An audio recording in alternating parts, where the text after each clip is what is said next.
প্রথম বিবাহ বার্ষিকীতে আবারও মালাবদল, শুভদৃষ্টি সিঁদুরদান করলেন রাতুল আর রূপাঞ্জনা। শহরের একটি নামকরা রেস্তোরাঁয় হয়ে গেল প্রিয়জনদের মাঝে তাদের প্রথম বিবাহ বার্ষিকী পালন।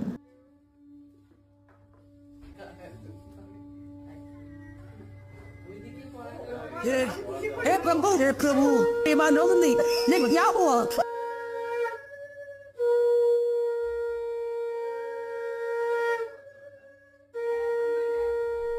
Cine Gossip.